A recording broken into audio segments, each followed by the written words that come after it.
Oke, saya lanjutkan rangkaian AC ya. Nah, di rangkaian AC itu ada 3 komponen utama yang akan selalu kepake, yaitu resistor, R, induktor atau kumparan. Resistor yang lambangnya ini ya. Kedua adalah induktor, L, lambangnya seperti ini, dan kapasitor, C, lambangnya seperti ini. Nah, masing-masing punya karakteristik sendiri ketika dia dipakai pada rangkaian AC ya. Nah, kita mulai dari rangkaian resistor dulu. Untuk resistor, jadi misalnya ada resistor dikasih tegangan AC sumber di sini ya. Nah, pertama yang perlu kalian kenalin adalah diagram fasornya. Untuk resistor, fasor itu fase vektor. Jadi di sini ada vektor yang mempunyai fase sudut-sudut tertentu. Nah, contohnya seperti ini nih. Kalau resistor itu arah vektornya selalu ke kanan. Vektor dari resistor ya. Sehingga diagram fasor untuk V dan I-nya, V sama I-nya juga ke arah kanan, ngikutin R-nya. Gitu. Rumusnya tetap sama, V di resistor ya I kali R. Seperti waktu listrik DC ya. Sehingga dari sini karena V sama I-nya sama-sama ke kanan, berarti V dan I itu sefase. Sefase artinya kalau dibikin gambar gelombang itu sama fasenya. Jadi ketika dia 0 ya 0, ketika di puncak sama-sama di puncak, ketika di 0 sama-sama di 0 lagi, puncak bawah sama-sama puncak bawah gitu loh. Ya. Nah, jadi penentuannya begitu. Jadi fasornya R ke arah kanan menyebabkan VR itu ke arah kanan. Sementara I itu memang selalu ke arah kanan. Untuk komponen apapun, fasornya I selalu ke kanan. Fasornya V ngikutin R. Gitu konsepnya, ya. Sehingga untuk yang ini kasusnya sefase kalau dia berupa resistor murni. Oke, nah contohnya gini ya, misalnya ada suatu tegangan arus listrik bolak-balik, V efektifnya 220 volt, ini V-nya, dipasang pada rangkaian 40 ohm dan 70 ohm secara seri. Ya, ini artinya berarti R totalnya 40 tambah 70, 110 ohm ya. Nah, ini ditanya hitung arus dan tegangan pada masing-masing resistor. A, V kan I kali R.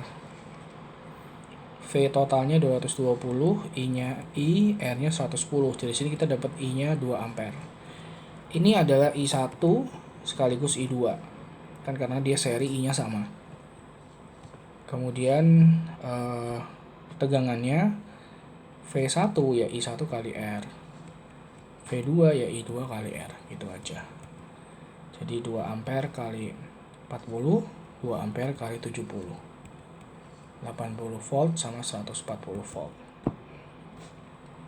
Oke, nah lalu diagram fasornya ya sama seperti yang tadi. Diagram fasornya V sama I sama-sama ke kanan. I ke kanan, V juga ke kanan. Karena ini resistor murni. Oke.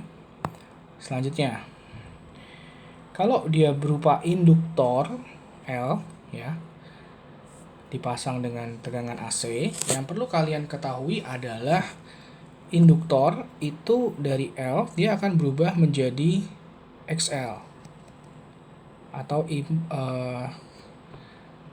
XL itu reaktansi induktif. Jadi yang tadinya satuannya L ini kan satuannya Henry ya, dia akan berubah menjadi reaktansi induktif yang satuannya ohm. XL rumusnya omega kali L. Omega itu dari persamaan sumbernya ya. Nah, yang perlu kalian hafalin adalah untuk XL itu fasornya selalu ke arah atas, sehingga menyebabkan VL-nya juga ke arah atas. Ya, tentu saja VL itu I kali XL. Karena dia udah jadi ohm ya di XL ya.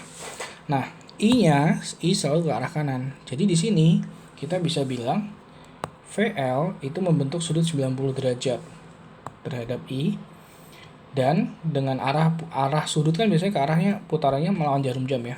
Dengan ini berarti kita bisa sebut VL itu mendahului I sejauh 90 derajat. V-nya mendahului I 90 derajat untuk reaktansi induktor. Nah, aplikasinya ke grafik. Jadi kalau ini grafik voltage yang biru ya. Gitu ya. Nah, kalian bisa lihat puncaknya biru itu lebih duluan daripada yang ungu. Nah, dengan jarak ini ke sini itu 90 derajat. Gitu.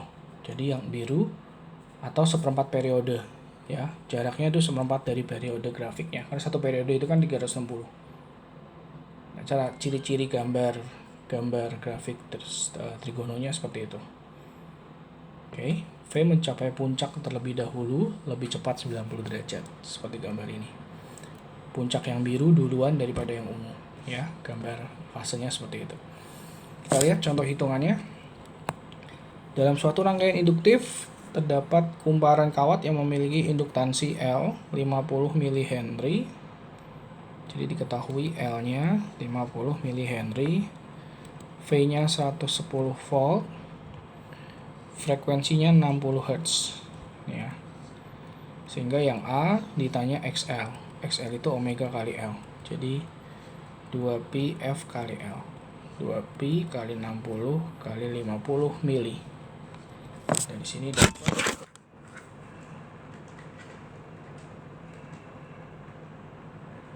6 ohm saja. Ya, yang B arus yang mengalir berarti I ya.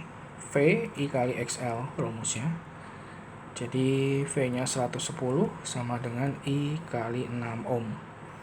I-nya kita dapat 110 per 6 ampere.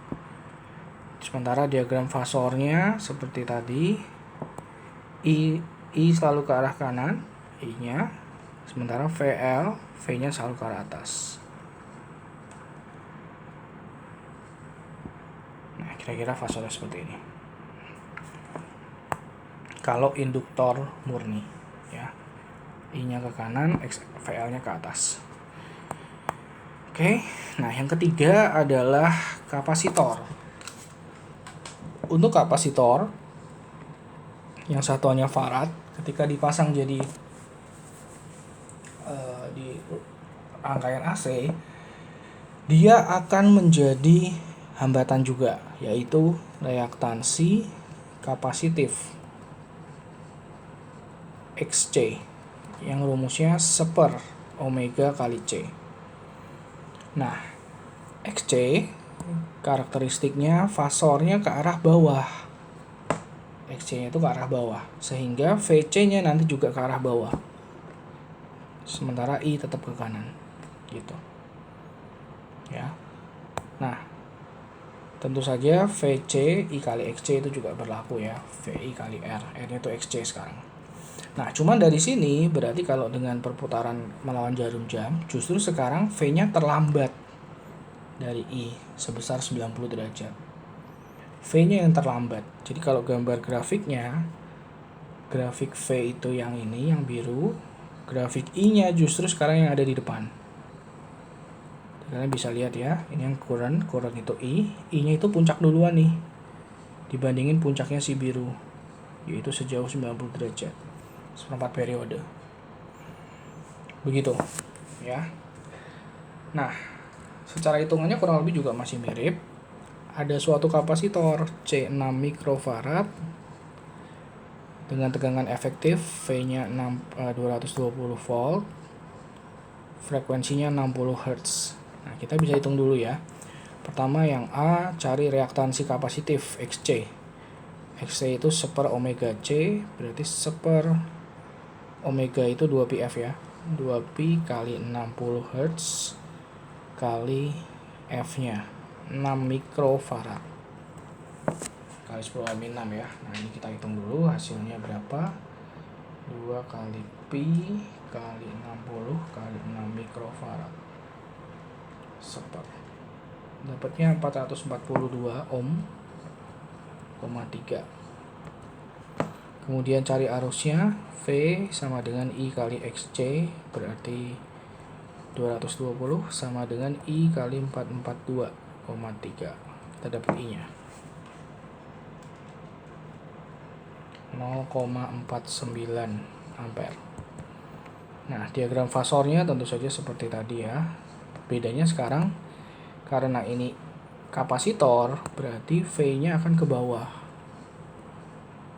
I-nya akan ke kanan. Gitu. Oke, jadi kalian harus kenalin dulu karakteristiknya ketiga komponen ini ketika mereka berdiri sendiri.